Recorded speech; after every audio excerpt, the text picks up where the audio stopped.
more paper ideas to sort out. I wish I could stop writing on scraps of paper when I had ideas, but I'm glad I can still daydream. Daydreaming is one thing I don't hear many people talk about, being destroyed by smartphones.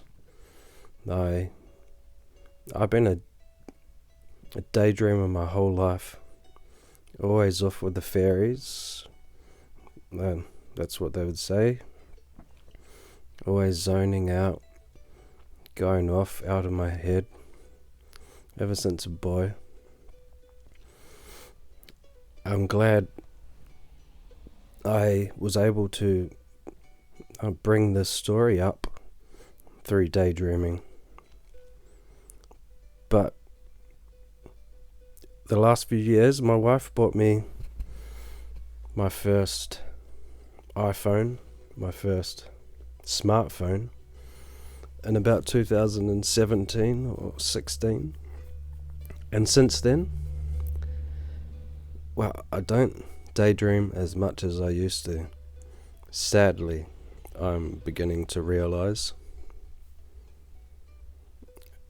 the daydreamers are a dying breed. I have to throw my phone away and let my mind wander. I'm glad I started writing this book that I've been working on in 2010, so I'm almost finished. And so most of it I was able to write before phones and pockets as were just mainstream everywhere.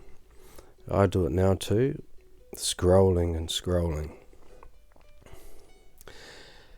But if you have a problem with your story, if you get stumped, the best advice I can give you is just to think about the story. Daydream about your story.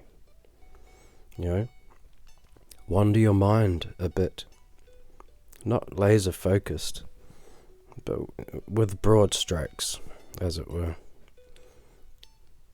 What you need, it's just on the tip of your imagination. If you can just tap into your imagination, wander your mind, and daydream, it's bound to fall into your lap.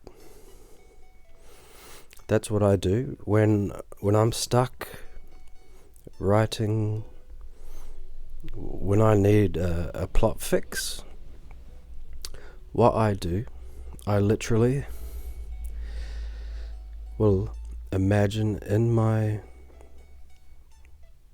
mind the surrounding of what I'm trying to fill, and I will imagine a void, a space in my mind, and not try and fill it, but I'll just imagine that space and the surrounding words. And pretty quickly, if I can relax, what I need will just fill the mind, fill the gap in my mind, and the problem will be fixed. It will be filled, and then it's usually fit straight away, or else from then I can work on it. My advice to you